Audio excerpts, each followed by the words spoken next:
기도하심으로 주일 예배 주님 앞에 나가시겠습니다. 사랑의 하나님 아버지, 여러 가지 일들이 많고 또 세계 곳곳에서 난리의 소문이 들리는 이때에 한 주간 저희들을 지켜주시고 마음을 모두어 예배의 자리에 나가게 하시니 감사합니다. 성령 하나님, 늘 반복되는 그런 정도가 아니라 주님께서 함께 계심으로 회복되고 힘을 얻는 시간 되도록 인도하여 주시며 우리가 드리는 예배와 찬양을 기뻐 받아 주시옵소서. 예수님의 이름으로 기도드립니다. 아멘.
주시나니 영광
사도신경으로 신앙 고백하시겠습니다.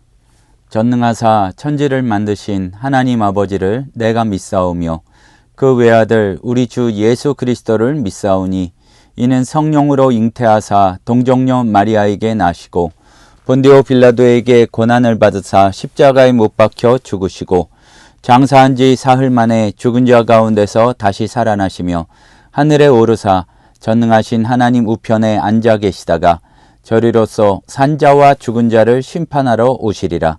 성령을 믿사오며 거룩한 공회와 성도가 서로 교통하는 것과 죄를 사하여 주시는 것과 몸이 다시 사는 것과 영원히 사는 것을 믿사옵나이다. 교동문 14번 시편 24편 말씀입니다. 땅과 거기에 충만한 것과 세계와 그 가운데에 사는 자들은 다 여호와의 것이로다.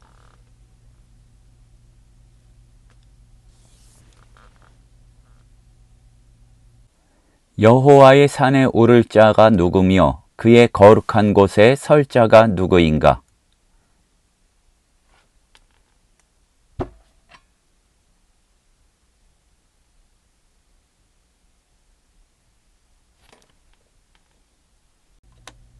그는 여호와께 복을 받고 구원의 하나님께 의를 얻으리니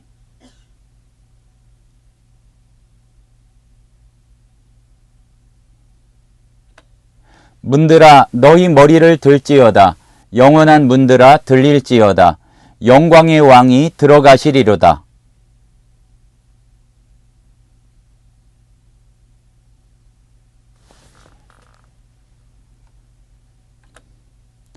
문들아 너희 머리를 들지어다.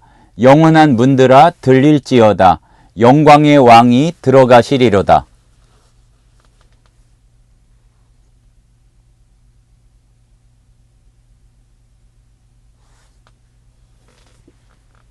아멘. 기도하시겠습니다. 사랑과 은혜가 풍성하신 하나님, 참으로 감사드립니다. 우리의 한 주간을 지켜주시고 또한 예배와 찬송의 자리에 우리가 마음을 모을 수 있도록 인도하여 주시니 참으로 감사드립니다. 세상에는 참으로 많은 전쟁의 소문과 또한 여러 가지 이해하기 어려운 또한 많은 일들이 벌어지고 있습니다. 하나님 아버지, 중동 지방에 저 러시아와 우크라이나에 또 우리가 알지 못하는 수많은 곳에 있는 전쟁의 나라들의 평화가 선포될 수 있도록 인도하여 주시옵소서. 자기의 이익을 위해 많은 사람들의 생명을 희생하는 그런 일 없도록 주님 붙잡아 주시옵소서. 사랑의 하나님 아버지, 처처에 지진과 또한 기근의 소문도 들립니다. 이웃나라 일본에서도 계속 지진의 이야기들이 들려오고 큰 지진이 몰려올 것이라 두려워하고 있사오니 주님 지켜주시고 자연의 이치로 어쩔 수 없이 지진이 온다 하여도 하나님 정말로 주님께서 지켜주셔서 많은 사람이 목숨을 잃지 않고 경하게 지나갈 수 있도록 주님 붙잡아 주시옵소서. 사랑의 하나님 아버지, 각 나라에 있는 교회들 위해 기도드립니다. 하나님 아버지, 그냥 세상의 여러 모임과 단체들과 같이 그렇게 살아가지 않도록 도와주시고 그리스도의 신부로서 온전한 사명을 감당하는 이 세계와 이 땅의 그 교회들 될 수 있도록 은혜 내려 주시옵소서. 세상에 많은 위정자들이 있고 또한 그 나라에 교회들이 있는데 박해하는 그 지역에서 신앙 지키는 이들도 주님 붙잡아 주시고 하나님 아버지, 결국에는 예수 그리스도를 붙드는 교회가 승리한다는 것을 그들의 담대한 믿음을 통해서 증거될 수 있도록 은혜 내려 주시옵소서. 어려움 중에 빛도 없이 이름도 없이 사역하는 선교사들 또 사역자들 기억하여 주셔서 참으로 쉽지 않은 가운데에 복음과 말씀을 증거하는 사역을 하고 있사오니 필요한 것은 공급하여 주시고 하나님 아버지, 정말로 그들로 인하여 하나님 나라가 널리 확장되며 그 모든 사역을 하나님께서 기뻐하심이 분명히 드러나도록 역사하여 주시옵소서. 우리가 로마서 말씀을 함께 나누고 또한 듣고 있습니다. 주님 붙잡아 주셔서 주의 은혜가 무엇인지 배울 수 있는 시간 될 수 있도록 허락하여 주시고, 또한 율법적으로 가득 찼던 우리들의 마음이 변화할 수 있는 시간 되도록 역사하여 주시옵소서. 우리의 마음속에 품고 있는 여러 가지 기도 제목들이 있습니다. 아픈 자도 있고 곤고한 자도 있고, 또한 경제적인 문제도 있을 수 있고, 또한 이루 말할 수 없는 사람의 관계와 또 여러 가지 장애물 때문에 걱정하는 자들이 있사오니 먼저 주님 앞에 무릎 꿇을 수 있는 은혜를 더하여 주시고, 우리는 차마 그럴 믿음조차 없을 때가 많이 있사오나 성령 하나님 우리를 도와주셔서 주의 은혜를 풍성히 누릴 수 있는 이 예배의 시간 한 주간 우리의 삶 되도록 역사하여 주시옵소서. 예수님의 이름으로 기도드립니다. 아멘. 오늘 우리에게 주시는 하나님의 말씀은 로마서 2장 1절에서 5절 말씀입니다.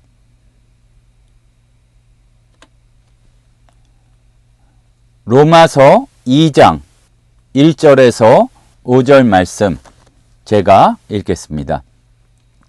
그러므로 남을 판단하는 사람아, 누구를 막론하고 내가 핑계하지 못할 것은 남을 판단하는 것으로 네가 너를 정죄함이니 판단하는 네가 같은 일을 행함이니라. 이런 일을 행하는 자에게 하나님의 심판이 진리대로 되는 줄 우리가 아노라. 이런 일을 행하는 자를 판단하고도 같은 일을 행하는 사람아, 네가 하나님의 심판을 피할 줄로 생각하느냐? 혹 내가 하나님의 인자하심이 너를 인도하여 회개하게 하심을 알지 못하여 그의 인자하심과 용납하심과 길이 참으심이 풍성함을 멸시하느냐? 다만 내 고집과 회개하지 아니한 마음을 따라 진노의 날 곧 하나님의 의로우신 심판이 나타나는 그날에 임할 진노를 내게 쌓는도다. 우리는 모두 혼란스러운 세상 가운데에서 어떤 질서를 찾기 위해 애를 쓰면서 살아갑니다. 그래서 옳고 그른 것, 선과 악, 그 사이에 나름의 선을 긋고 기준을 세우고 그 선의 안전한 쪽에 들어가려고 애쓰고, 또 들어가면 조금 위태롭지만 안도감을 느끼기도 합니다.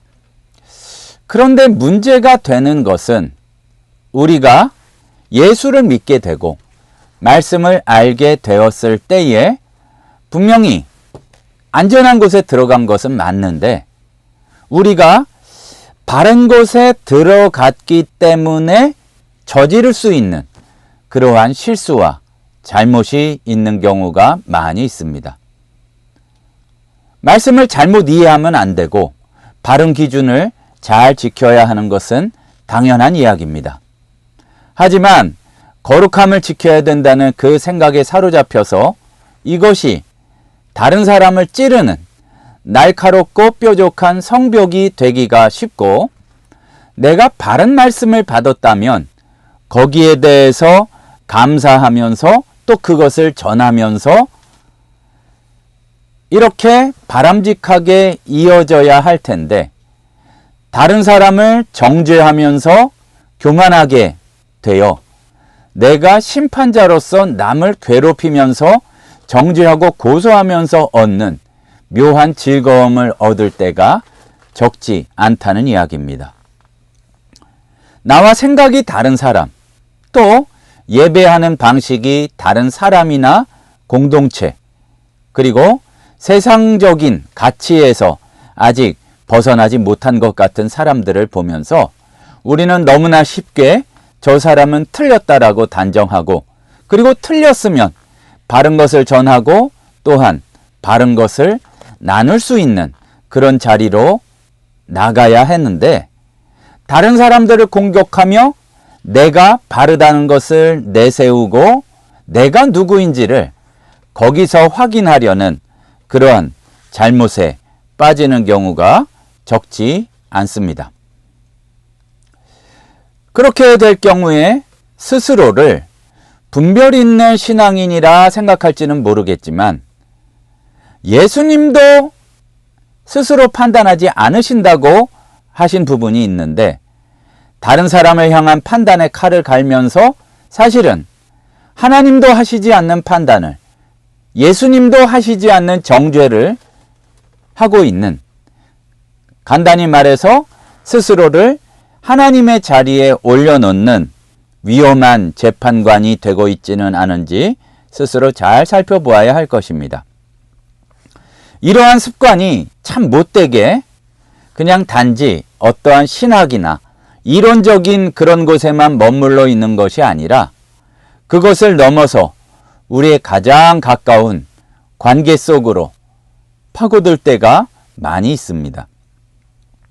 용납하고 또한 서로 사랑하고 그것에 근거해야 되는 교회 공동체 안에서도 내 기준에 미치지 못하는 사람을 열심히 써도 가볍게 평가하고 또한 가정에서는 내 기대를 채우지 못하는 것 같은 구성원에게 모든 문제가 있는 것처럼 때로는 영적인 언어로 포장해가지고 비난을 쏟아붓는 경우도 있습니다.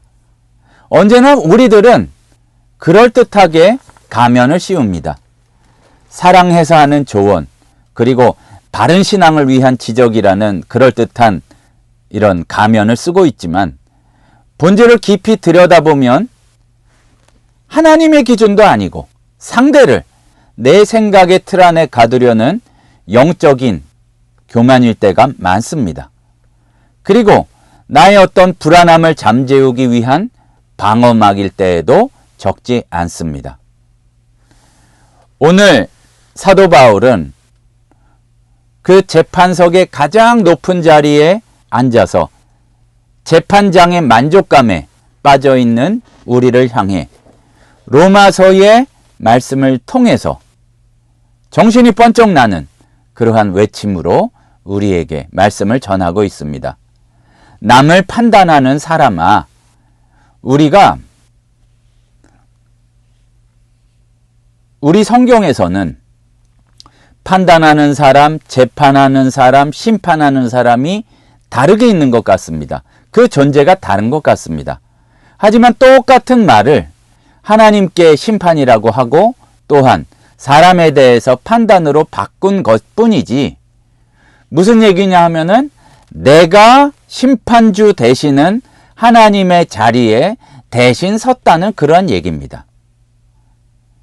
사도 바울이 얘기하는 남을 판단하는 사람아, 이 외침은 우리를 넘어뜨리려는 것이 아니라 얼른 그 자리에서 벗어나서 회복과 용서의 자리로 돌아오라는 그러한 안타까운 부름입니다.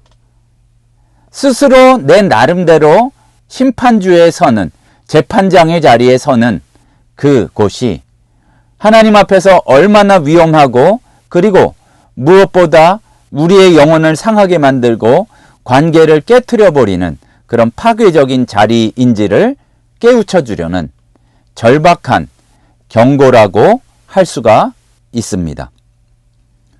오늘 우리는 말씀을 통해서 무심코 서로에게, 또 때로는 나 자신에게, 제일 가까운 사람에게 휘둘러온 그 아주 위험한 판단의 칼날을 내려놓고 살리고 관계를 회복시키는 은혜의 삶으로 돌이킬 수 있기를 주님의 이름으로 소원합니다. 우리가 잊지 말아야 할 것은 계속해서 판단의 칼날을 바깥을 향해 겨누고 있을지 모르겠지만 그것은 결국 나를 향하고 있는 것임을 깨달아야 할 것입니다. 안락한 신앙의 자리에 앉아있던 사람들에게 오늘 1절 말씀은 정곡을 찌르면서 시작합니다. 그러므로 남을 판단하는 사람아. 앞에 우리가 많은 이야기를 봤습니다. 하나님의 기준에서 봐야 하고 또 그리고 인간의 판단이 얼마나 불완전한 것인지 당연한 그 이야기들을 읽어봤는데 다음도 굉장히 중요합니다. 누구를 막론하고 내가 핑계하지 못할 것은 우리는 늘 이렇게 생각해요. 제가 나를 판단하는 것은 뭘 몰라서 하는 잘못된 판단이고 나의 판단은 말씀대로 나의 판단은 바른 입장에서 하는 거기 때문에 상관이 없어. 이렇게 마음속으로 느낄 때가 많이 있지만 우리가 누구를 막론하고 기억해야 될 것은 남을 판단하는 것으로 내가 나 스스로를 정죄하고 있음을 알아야 합니다. 판단하는 네가 같은 일을 행함이니라. 내 나름대로 옳고 그름을 판단하고 또 그래가지고 거기에다가 형벌을 얼마 부과할지까지도 결정하는 그런 짓을 하고 있다면 내가 똑같은 일을 하고 있음을 알아야 한다는 얘기입니다. 앞에서도 말씀드렸지만 여기에서 판단한다는 말은 그냥 마음에 든다, 마음에 안 든다, 좀 좋아한다, 싫어한다 정도의 평가를 의미하는 그런 단어가 아닙니다. 바로 이 표현은 법정에서 재판관이 모든 증거를 검토한 다음에 유죄와 무죄를 나누고 분리해서 최종 판결, 최종 형벌을 내리는 엄중한 행위를 나타내는 표현입니다. 사실 우리가 다른 사람을 향해서 저 사람은 틀렸어 라고 말할 때 그냥 마음에 든다 아닌다가 아니라 하나님의 어떤 재판관 자리를 빼앗아 안고 그 재판 망치를 빼앗아서 최종 선고를 내리는 것과 같은 교만한 죄를 짓고 있고 그것이 얼마나 무서운지 알아야 한다는 얘기입니다. 우리는 앞에서 당시 로마 사회에 가득했던 온갖 죄의 목록을 자세히 말씀을 통해 봤습니다. 아마 경건한 유대인들이나 또 어쩌면 신실하다고 스스로 생각하는 그렇게 자부하는 그리스도인들은 앞에 나왔던 사람들 속에 추악한 그 내용의 나열들을 보면서 속으로 그래 저 로마 사람들이 잘난 척 하는데 이방인들이 이렇게 썩었지. 하나님의 말씀을 가지고 예수의 말씀을 들은 나는 근본적으로 저들과는 달라. 그래 이 지옥에 빠질 것들 하면서 스스로 안도감 또는 만족감이 최고조에 달하는 순간 사도 바울은 심판의 화살을 180도 돌려서 그렇게 생각하는 이방인들을 정죄하는 그들의 중심을 향해서 심장을 향해서 말씀을 쏘고 있는 것입니다. 너 다른 사람의 죄를 보며 스스로 안심하고 만족까지 하고 있는 바로 네가 하나님 앞에서 핑계할 수 없는 그러한 사람이다. 그런 놈이다. 이렇게 이야기하고 있는 것입니다. 왜 그런가 하면 다른 사람들을 판단하고 재단하기 위해 꺼내든 그 날카롭고 엄격한 잣대가 바로 나 자신에게 해당하는 나 자신을 올가매는 가장 확실한 심판의 기준이 되기 때문입니다. 마치 부메랑을 던지면 되돌아오듯이 판단하고 정죄하는 것이 똑같이 그 자리에 돌아온다는 것은 영적인 원리입니다. 우리가 타인의 어떤 결점을 유독 그렇게까지 할 거는 없는데 높은 기준을 들이대고 있는 이유는 내 속에 있는 깊은 불안함과 연약함을 가리려는 필사적인 몸부림일 때가 많습니다. 그러니까 타인을 향해서 굉장히 혹독하게 비판하고 있다면 나의 불안한 마음이 그렇게 좋지 못한 모습으로 나타나고 있다는 말씀입니다. 예수님께서는 산상수훈 마태복음 7장 2절 말씀에서 너희가 비판하는 그 비판으로 너희가 비판을 받을 것이요 라고 정확하게 말씀하셨습니다. 이거는 단지 먼 미래의 최후의 심판대에 대한 경고만이 아니라 지금 바로 내가 남을 비판하기 위해 세운 그 높은 기준에 어떠한 윤리, 믿음, 신앙, 정죄의 그러한 이유가 나를 혼자 되게 만들고 옥죄는 감옥이 된다는 뜻입니다. 내 이웃의, 내 동료의 작은 실수를 용납하지 못하고 혹독하게 비판했다면 어쩌면 나는 내 삶에서도 단 하나의 실수도 용납되지 않는 완벽주의라는 그 감옥에 그 착고를 씌워서 스스로를 가둔 것입니다. 가뒀는데 스스로도 깊은 곳에는 그것이 잘못됐다는 것을 아는데 다른 사람을 정죄함으로써 나는 아닌 것처럼 사실 내면에는 그것이 불안한 건데 판단의 칼날을 겨누면서 다른 사람에게 휘두름으로써 나는 아니라 얘기하고 싶은데 사실은 다른 누구보다 먼저 내 영혼을 베어서 우리 삶의 기쁨과 자유를 모두 빼앗아가게 되는 것입니다. 기억할 것은 내가 가장 민감하게 이야기를 하고 가장 비판하는 모습 속에서 바로 내가 숨어 있음을 알아야 합니다. 판단하는 네가 같은 일을 행함이라 1절 마지막 부분에 이렇게 이야기하고 있습니다.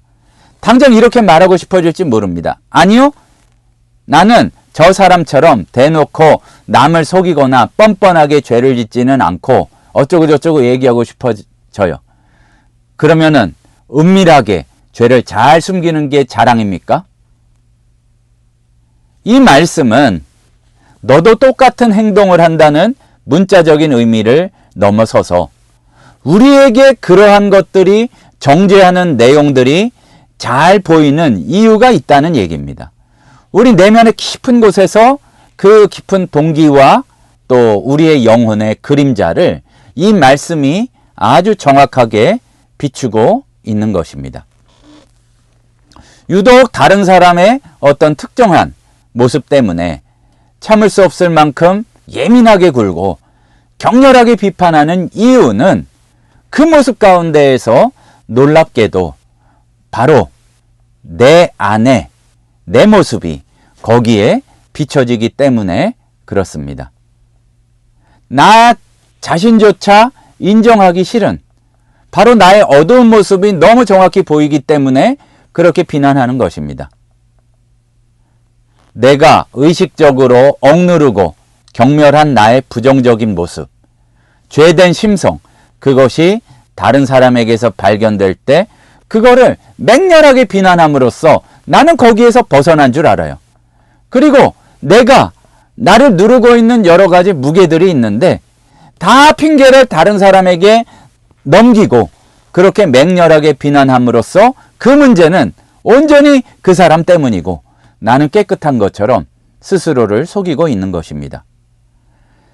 그렇게 되었을 때에 다른 사람의 약점은 나의 감추고 싶은 문제를 비추는 불편한 거울이 되는 셈입니다.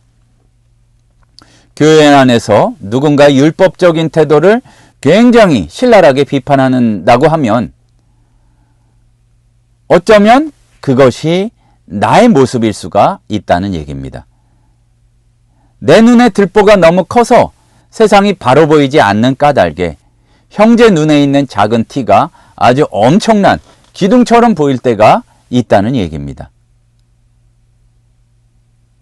우리가 주님 안에서 온전히 성숙하게 되는 그 방법, 비결은 비판의 화살을 밖으로만 쏘는 것을 멈추고 판단의 칼날을 외부에만 휘두르는 것을 그만두고 방향을 돌려서 내 내면을 들여다보고 더 깊숙한 중심을 정직하게 비추는 용기로부터 용서가 시작되고 자유가 시작됩니다.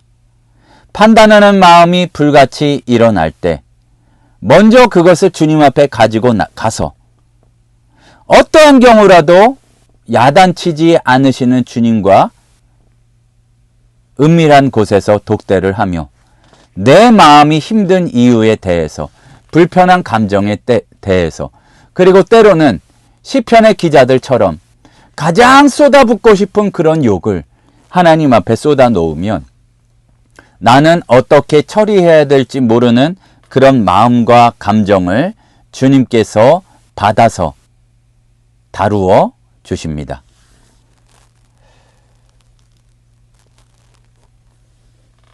우리가 이렇게 쉽게 다른 사람을 판단하는 자리에 서게 되는 이유는 우리를 향하신 하나님의 마음을 굉장히 심각하게 오해하고 있기 때문입니다. 4절 말씀이 그 핵심을 전하고 있는데, 혹 네가 하나님의 인자하심을 너를 인도하여 회개하게 하심을 알지 못하여 그의 인자하심과 용납하심과 길이 참으심이 풍성함을 멸시하느냐. 굉장히 깊이 생각해 봐야 될 문제입니다. 어쩌면은 겉으로 드러난 우리의 다른 사람을 향한 정죄 바로 밑에는 나의 부족한 것을 하나님께서 용서해 주지 않으실 거야 하는 그 마음에서 불안함 때문에 그럴 수도 있고, 또 하나는 내가 하나님 이상으로 흥분해서 정죄의 앞장섬으로 그것을 피할 수 있다고 생각하기 때문인지도 모르겠습니다. 여기에서 사도 바울이 하나님의 사랑을 설명하는 3가지 단어를 사용하고 있는데, 먼저 하나님의 인자하심이라고 그렇게 전하고 있습니다. 이것은 그냥 막연하고 그냥 우리가 보통 생각하는 감상적인 친절이 아니라, 요 인자하심이라는 표현은 실질적으로 유익을 주고 더 나은 사람으로 만들어가는 목적을 가지신 선하심에 가깝습니다.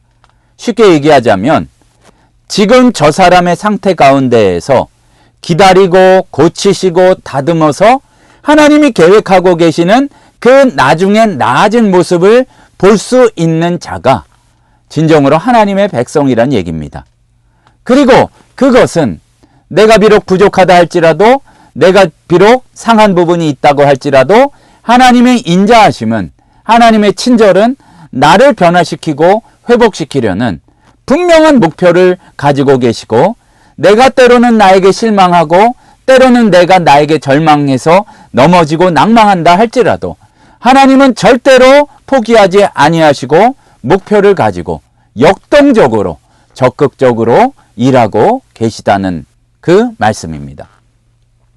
다음으로 하나님께서 우리를 용납하신다, 그렇게 이야기하고 있습니다. 이 말씀은 죄의 형벌을 잠시 보류하시거나 집행유예, 집행을 유예한다는 뜻이 여기 담겨 있습니다. 하나님께서 괜찮아 하고서 우리의 잘못을 보지 못하시거나 가볍게 여기시는 것이 아니라 돌아설 기회를 주시기 위해 더 큰 선을 이루시기 위한 목표가 있기에 심판과 그 심판의 집행을 의도적으로 뒤로 미루고 계시다는 뜻입니다. 이것은 그냥 놓쳐버린 그런 실수가 아니라 우리를 향하신 적극적인 기다림이요 계획이 있는 인내심입니다. 그래서 마지막으로 나오는 표현 가운데에서는 길이 참으신다라고 이렇게 이야기하고 있습니다. 단순히 인내심이 많다는 것을 넘어서서 끊임없는 배신과 실망 속에서도 관계를 포기하지 않으시는 하나님의 끊어지지 않는 사랑을 이렇게 길이 참으신다라고 보여주고 있습니다. 화를 낼 충분한 이유가 차고 넘치는 데에도 그 화가 한번 불붙기 시작하면은 꺼지지 않고 여러 가지를 다 부숴버리며 심판할 수밖에 없는 그 상황에서도 관계를 지키기 위해, 우리의 영혼을 위해 분노를 끝까지 억누르시는 모습을 보여주고 있습니다. 그런데 우리의 비극이 무엇이냐 하면 이렇게 계획이 있으시고 역동적이고 목적이 뚜렷하고 끊어지지 않는 하나님의 사랑을, 끈질긴 하나님의 사랑을 멸시하고 있다는 것입니다. 이 말은 하찮게 여긴다, 아주 가볍게 우습게 여긴다, 그 얘기입니다. 우리의 굉장히 무서운 모순이 있는데, 나 자신에 대해서는 굉장히 이렇게 귀한 하나님의 선하심과 기다려주심과 참아주심을 당연하게 여기고 그것을 누리면서도, 이게 굉장히 무서운 건데, 나는 이제 그 선하심을 받았으니까 다른 사람의 거는 정죄해도 되는 줄로 알고 이상한 유혹에 빠져서 내가 재판관의 자리에, 심판자의 자리에 서려고 하는 경우가 많다는 얘기입니다. 나는 용서받았으면서 한치의 오차도 없는 즉각적인 심판의 집행을 요구하고 있다는 얘기입니다. 이게 바로 하나님의 위대한 사랑을 싸구려 취급하고 그 가치를 땅에 떨어뜨리는 매우 교만한 행위입니다. 그래서 5절은 이 모든 경고의 결론입니다. 우리의 마음의 상태를 이야기하고 진노의 날, 곧 하나님의 의로우신 심판이 나타나는 그날에 임할 진노를 내게 쌓는도다. 쉽게 말해서 아주 매를 버는구나, 매를 쌓아놓고 있구나, 그 얘기입니다. 고집이 아주 좋은 그런 고집도 있잖아요. 그게 아니라 마음이 완전히 딱딱하게 굳어버리는 그것을 의미합니다. 그래서 고집스러운 마음이란 하나님의 진리의 말씀이 더 이상 스며들 수도 없고, 또 그리고 자연스럽게 사랑이 흘러갈 수도 없는 아주 딱딱하게 굳어버린 영적인 그런 동맥경화 상태를 말합니다. 회개하지 아니하는 마음, 마음의 방향을 바꿀 줄을 몰라요. 회개는 후회가 아니에요. 마음이 바뀌어야 돼요. 새로운 마음으로 바뀌어야 돼요. 예수 그리스도의 마음으로 바뀌어야 되는데, 용서해줬더니 살려줬더니 마음은 완악한 시절 그대로 가지고 있는 게 바로 너라는 얘기입니다. 자신의 잘못을 인정하지 못하고 돌이키기를 거부하는 그러한 굳은 마음입니다. 이렇게 딱딱하게 굳어버린, 변할 줄을 모르는, 돌이키를 거부하는 마음이 우리의 마음이라면 진노를 내게 쌓는다. 진노리니까 무섭지가 않습니까? 아주 큰 화를 내게 쌓고 있다고 바울이 경고하고 있는 것입니다. 지금 당장은 아무 문제가 없어 보이지만 나중에 되면 그 결과를 온통 뒤집어 쓰게 된다는 얘기입니다.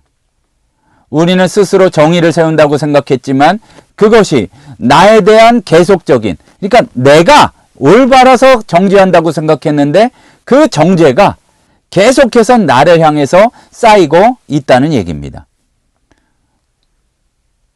앞에 그 말씀으로 시작했죠. 그러한 태도는 심판의 날에 어떠한 변명도 통하지 않을 그런 결과를 낳게 된다는 얘기입니다.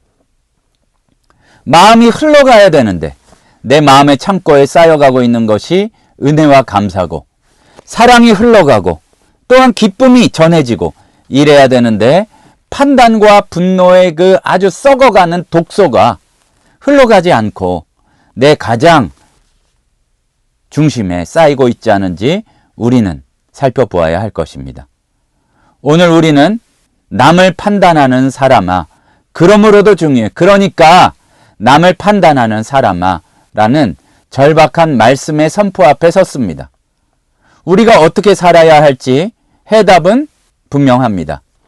재판장의 자리에 스스로 내려와서 긍휼의 자리로, 은혜의 자리로, 재판관의 망치를 내려놓고 상처 입은 사람에게 손을 내밀 수 있는 그런 모습이 필요합니다. 때때로, 어쩌면 항상일 수도 있습니다. 마음을 가장 무겁게 짓누르고 욕을 쏟아부어도 마구 판단을 해도 전혀 마음이 시원하지 않는 그 사람을 떠올려 본다면 그것을 하나님 앞에 예수 그리스도 앞에 가지고 나가고 그렇게 나를 세웠던 그 열정을 주님 앞에 기도하고 물어보고 나를 변화시키고 그를 변화시킬 주님의 계획을 기대하고 기도할 때에 우리는 살아서 역사하시는 하나님을 바라보게 될 것입니다. 정죄의 돌을 더 단단하게 쥐는 것이 아니라 돌을 내려놓고 쳐 죽이려고 했던 그 마음을 내려놓고 나 역시 하나님의 자비가 아니면 단 하루도 살 수 없는 죄인임을 기억하고 긍휼의 마음으로 서로 바라보는 것입니다. 사랑까지는 다음이라 치더라도 참 불쌍하다. 저러면 안 되는 데까지라도 가고 그것을 주님 앞에 구하고 억지로 하지 말고 주님께서 열어주시는 대로 은혜의 통로가 되기를 선택할 때에 비로소 우리는 정죄와 판단과 미움의 지옥과 같은 감옥에서 헤어나올 수가 있는 것입니다.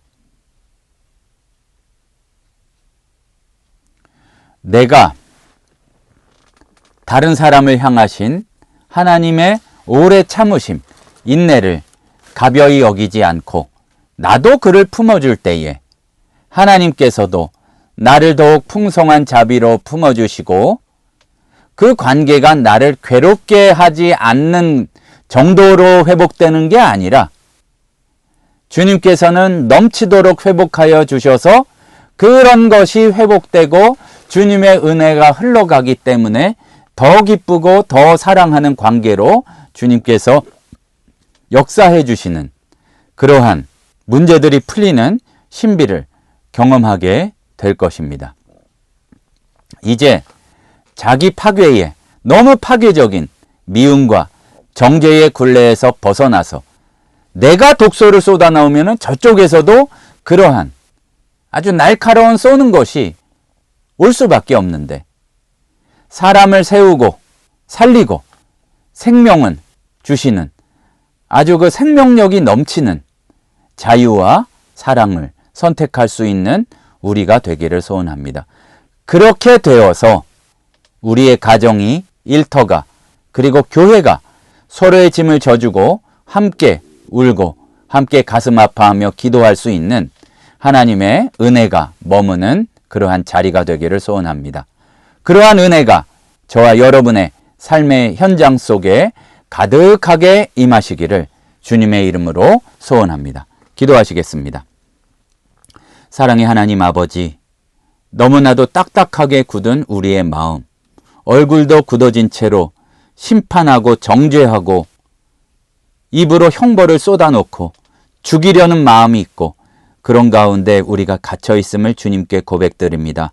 먼저 우리가 어찌할 바를 몰라 이렇게 돌과 같이 굳은 마음 주님 앞에 내려놓사오니 성령님이 도와주셔서 녹여주시고 은혜를 먼저 누리게 도와주시고 사랑이 흘러가도록 역사하여 주시옵소서. 예수님의 이름으로 기도드립니다. 아멘.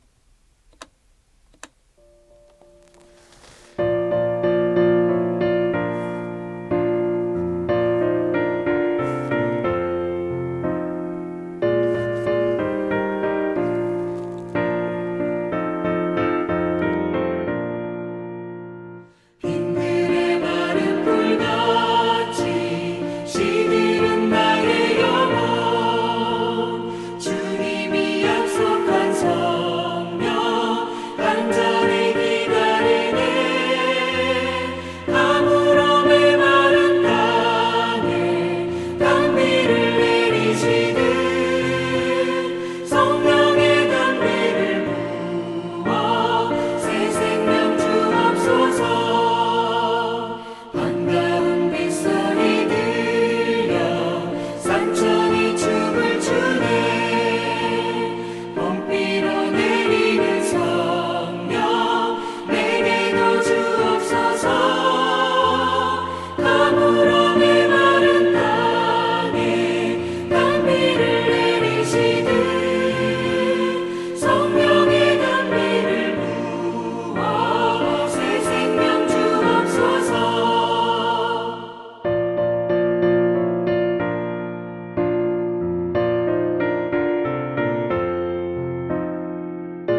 사랑의 하나님, 삐뚤어진 우리 마음이 내가 재판장의 자리에 앉고 다른 사람을 정죄하고 나는 올바른 것처럼 그렇게 행동해야 뭐라도 된 줄로 알고 또한 그래야 내가 바른 것인 줄 착각했음을 주님께 고백드립니다.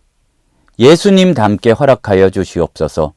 주님께서도 모든 권한을 받았어도 정죄하지 않으신다고 하였는데 우리는 그러한 예수님보다 더 앞장서서 정죄하고 심판하고 다른 사람을 심판의 자리에 끌고 들어가는 데에 너무나 바빴음을 주님께 고백드립니다. 우리의 상한 심령 받아주시고 예수의 마음으로 바꾸어 주시옵소서. 지금은 우리 주 예수 그리스도의 은혜와 하나님 아버지의 크신 사랑하심과 성령님께서 인도하시는 충만한 은혜의 역사가 예수님 닮아 나도 예수님 형상으로 빚어져 가고 또한 다른 이들에게도 예수님의 복음을 전하여 하나님 나라 확장의 일꾼으로 살아가기를 소원하는 하늘샘 성도들 머리 위에 이제로부터 영원토록 함께 있을지어다. 아멘.